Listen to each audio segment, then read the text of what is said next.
it's over to you, John. Here's your first little snippet. Happy days, happy days. Yes, indeed. Welcome everybody. It's yes, I've got a few things for you. Firstly, it's not been a big month for news. The big journals haven't done a drop to January edition now. And where I've sort of been looking across PMI's blogs and things like that, there's an awful lot of regurgitated stuff dressed up as something new, and I get all excited. Then I read it, and I sort of go, "Oh, hang on a minute, we've kind of done this before," or they're reporting on something that we've reported on before. So, yeah, I've kind of filtered through all that stuff, and I've got a few bits for you. Now, this one's an interesting one. I've shared bits and bobs from the Harvard Business Review in the past, where they've got something that is generally sort of, it's normally business things that have a little bit of interest for the PMO. But this January edition has had a few articles that have been project management and transformation related. I've not bothered talking about the project management one on here as well, because I'll let you discover that at your own pace and see what you think, and let me know what you think. For me, it was talking about project organizations, but then actually, when you read it, it seems to be talking about setting up micro businesses with their own P&Ls and delegating responsibility, rather than what I would think of as a project organization. Have a read, let me know about that one. So that's not made into the news. What is interesting, though, is they seem to have gone very anti-transformation, which I find is quite interesting, because when I'm looking at my LinkedIn feed at the moment, there's quite a few people on there doing the usual thing of saying PMO is dead, long live the new version of the PMO. And the latest, the hot trend for what to rename your PMO to this week is very much around being a transformation office. So it's quite amused me sort of having on one screen LinkedIn telling me that what I need is a transformation office, and on the other screen I've got Harvard Business Review saying, aren't we all a bit tired of transformation after transformation after transformation? And maybe there's a better way. So, interesting balance. So, this first one here, get off the transformation treadmill. Again, I'll share all the links after I finish talking on this one so you can read these at your leisure. But there's argument here saying that not only are organizations tired of continuously retransforming yourself, but actually investors in organizations are tired of it as well.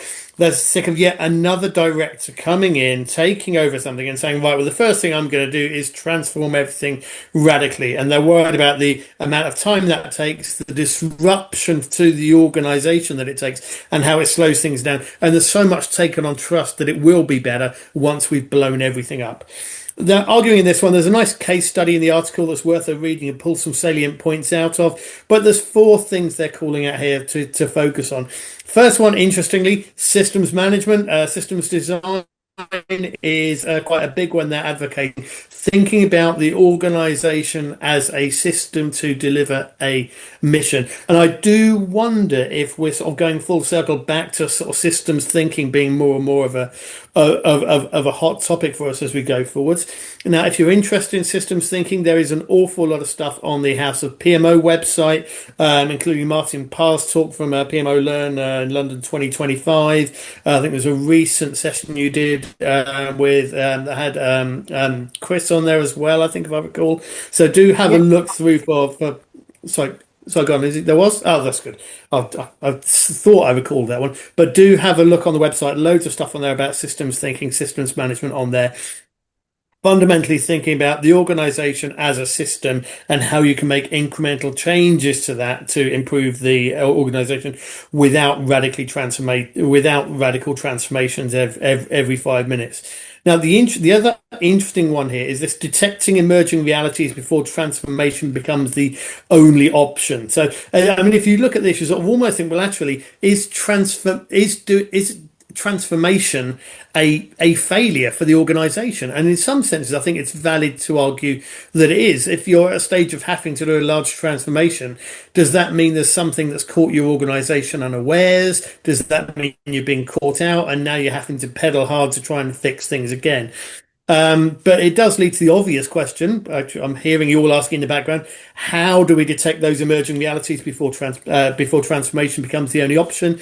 And again, there's a few ideas for that. They're looking at a combination of effective measurement, balanced measurement of things. So not just looking at what the things are not just looking at sort of sales growth, but actually looking at the sort of the hygiene factors and the safety factors that sort of back that up and support that as well. So I think there's an example in there from Airbnb, for example, which is topical given where I am right now, saying that they want their goal was massive growth, but not at the expense of their score, their net promoter scores, the feedback they were getting on the places, on the people that were staying with them. So those kind of balance scores there, and also simple things about talking to people and having conversations. There's some really good questions in the article, and I'm a big fan of useful questions that you can get out of these, and they've given us quite a nice list of questions to be posing when thinking about strategy sessions and thinking about the way you want to go. Lots of good ones in there maybe you could use when you're thinking about the strategies in your organizations.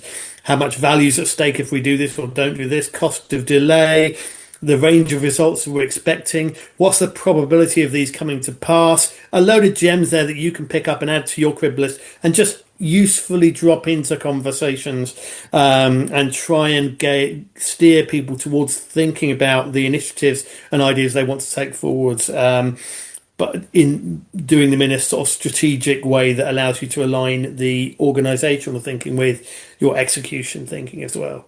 All of which leads us smoothly, I think, to the next article from HBR on the subject, which was where was the next one? The next one here was this one: when strategy and execution fall out of sync.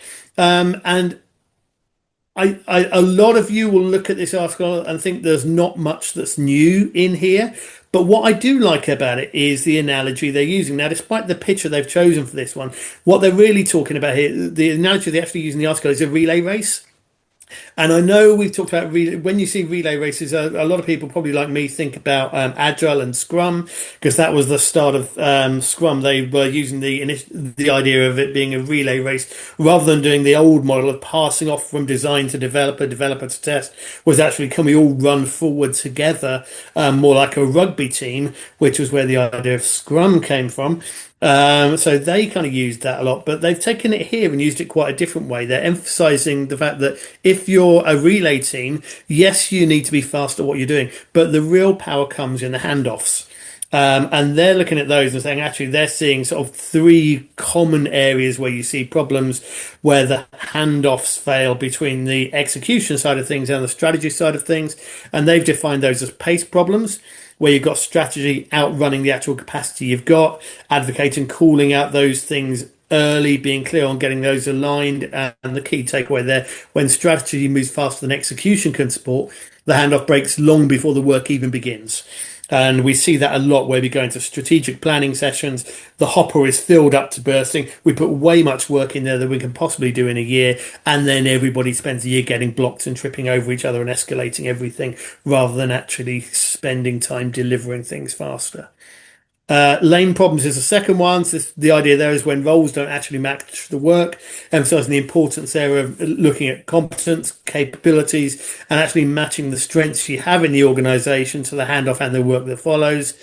And the final one there actually is an interesting one about managers. And they're talking about middle managers in general, but I think this applies to project managers, PMO managers, and actually, certainly if you work with software projects, some of the engineering team leads as well, is that quite often we don't take people on a strategic journey.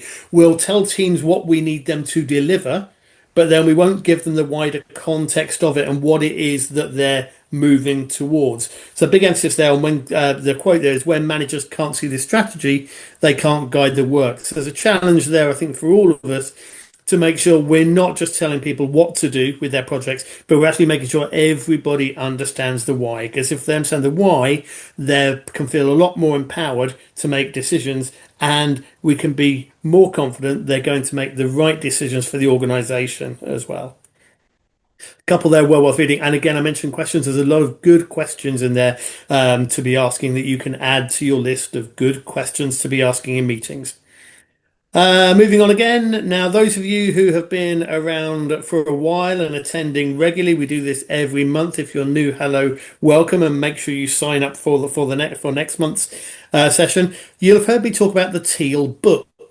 Now, when this first came out, this is a UK government guide to project delivery.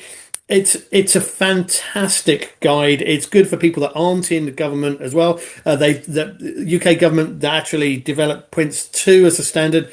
They don't use Prince 2 anymore. Everything is about the Teal book. This is their new way of working. Covers projects, programs, and portfolios. Does a lot of talk about the PMO in there as well, and PMOs supporting delivery. Now, what's interesting here is a lot of the stuff they've done with that is what PMOs do in organisations. End-to-end explanations for what good project delivery looks like, how we do things, practical content, support teams at different levels of maturity. But what's amazing, having pulled all this together and done a lot of work on this in government, they've actually gone and won an award for what they've done from the HM Treasury Digital and Data team. And it's not an award for bureaucracy and governance and control. It's only an Innovation of the Year award. So there we are, people. The work that you do in defining and codifying and helping your project teams deliver and move forwards is innovative. And government has awarded the team that built the Teal Book an Innovation of the Year award. And I challenge you to think about the work you do in defining how projects should be working, supporting project managers as innovation in its own right, because everything you do is innovative. And you're the ones that drive project delivery success throughout your organizations. So give yourselves a pat on the back and do look at the work you do as innovation. If you're not looking as innovation, look at it through that lens and think what you can be doing to drive innovation in your organization, and to think about how your PMO can be innovative in how it delivers as well.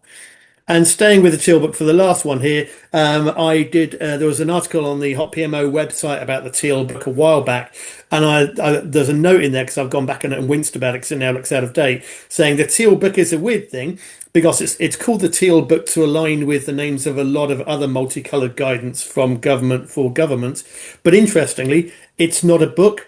It's a website, it's dynamic, and there isn't actually a physical copy you could buy. Well, that was true until this week, because now you can buy a physical copy of the book. It's available from TSO. It's on pre-order now. It's going to be £40. It's version 3, which is the latest version of it. So for those of you like me that like a nice full bookshelf and like to flick through a book rather than clicking through a website, I'll share the link with you shortly to be able to go and download your to place your order, and then you can have your nice physical copy of the Teal Book at home to read as well. And that's it. That's the headlines. As I said, not much for January because there's not much around, but these are the key ones I've pulled out for you. If you've seen anything else that I should be reading, please, as always, let me know. Yeah, well,